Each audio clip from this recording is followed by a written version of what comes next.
All right, let us now go across to Seoul, where the American diplomats, the top diplomats, Lloyd Austin, who's the Defense Secretary, and Antony Blinken, are presently holding a 2+2 conference with their South Korean counterparts. Our deepest heart to those who are sacrificed. Among those sacrificed, we confirmed that there are Korean Americans as well. It is our utmost interest to seek the safety of those Koreans living in the U.S.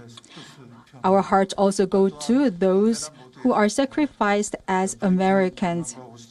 Also, in the starting of the meeting today, both Secretary Blinken and Secretary Austin expressed their concerns and also the disheartening of the incident. Thank you very much for mentioning that.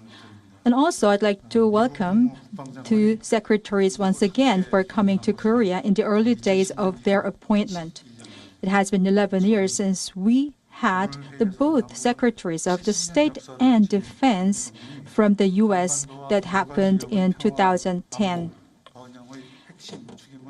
We confirmed once again today in this meeting that both countries are the linchpins of the peace, security, and prosperity in the Korean Peninsula and the Northeast Asia, with the ROK-US alliance having the 7 years of history. Based on the solid alliance, we made sure of the commitment to strengthen our strategic communications. Also, we are expecting that this kind of effort will be lead to the summit meeting between our two countries in the coming future. Also, we decided that reciprocal and the future-oriented cooperations will be further expanded, having the cooperation of the discussions on the coming issues. The signing ceremony that happened right before regarding SMA has been reaffirming the solidity of the ROK-US alliance having resolved a long-term issue. And also, both countries have confirmed our consensus on three major areas. First of all, the North Korean nuclear issue is the most immediate issue, and it is necessary to have the close coordination between our two countries. Secondly, in order to resolve the North Korean nuclear issue in a peaceful manner, the best diplomatic efforts will be made based on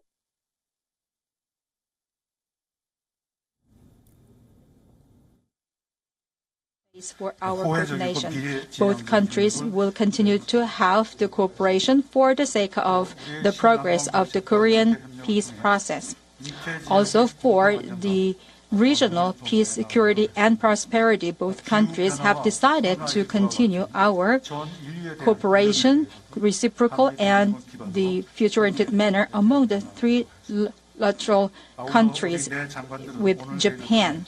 Also, with the new Southern policy and its cooperation, we decided to have the common prosperity and stability, especially in the Indo-Pacific area.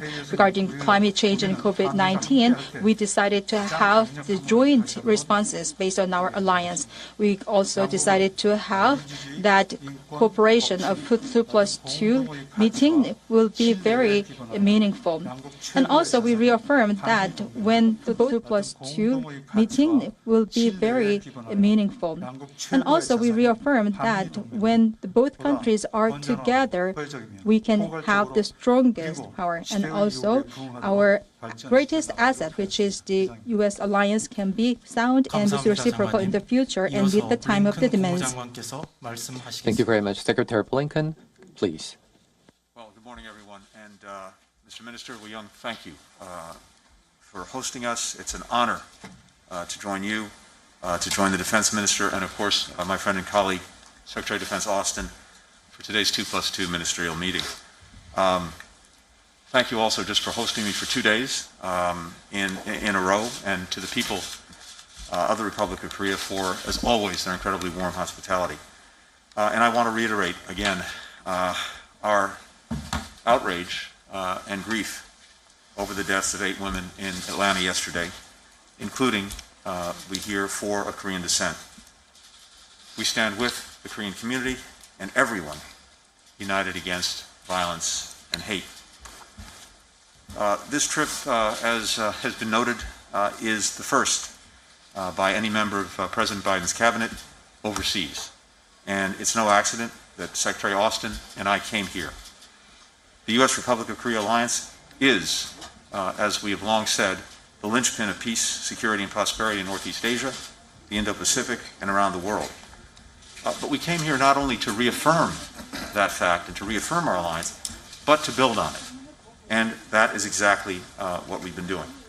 We just witnessed, as the Minister said, the initialing of an agreement in principle on the text of the Special Measures Agreement. And this is the result of very diligent efforts by both sides to arrive at a fair and equitable agreement. It will strengthen our alliance. It will strengthen our shared defense. This effort and our trip to the region is part of the Biden-Harris administration's commitment to reinvigorate and modernize our alliances and partnerships around the world, which are critical and crucial to the security and prosperity of the American people. That's the message we've underscored earlier this week in our meetings with our counterparts in Japan. That's the message you see reflected in the joint statement that we signed and will release today. Our renewed engagement will put us on firmer footing to address a series of shared security challenges in the region and beyond, including the threat posed by North Korea. President Biden plans to complete a North Korea policy review in the weeks ahead in close coordination and consultation with the Republic of Korea, with Japan, with other key partners, including reviewing pressure options and the potential for future diplomacy. But as we conveyed to Foreign Minister and the Defense Minister, the goals of this policy are clear. We are committed to the denuclearization of North Korea, reducing the broader threat the DPRK poses to the United States and our allies, and improving the lives of all Koreans, including the people of North Korea, who continue to suffer widespread and systematic abuses at the hands of their repressive government. We also discussed China. We are clear-eyed about Beijing's consistent failure to uphold its commitments, and we spoke about how Beijing's aggressive and authoritarian behavior are challenging the stability, security, and prosperity of the Indo-Pacific region. Beijing's actions make forging a common approach among our allies all the more important at a time when we're seeing a rollback of democracy and human rights around the world, including in Burma, where the military is attempting to overturn the results of a democratic election by brutally repressing peaceful protesters. It is more important than ever that we stand together for the values, for the interests that unite us. And we covered a range of challenges that transcend borders, including cybersecurity, health security, climate change. At the time this alliance was forged, many of these threats were not even on the horizon, but they certainly are now, and we're determined to work together, particularly through trilateral cooperation among the United States, South Korea, and Japan, to meet them. While our diplomacy and security ties are ironclad, I think it's also very clear that the U.S.-ROK relationship goes even deeper than that. It's rooted in mutual trust, in shared values, deeply intertwined economic interests, and of course, and maybe most important, generations of family and community ties and having one another's back in the most difficult times.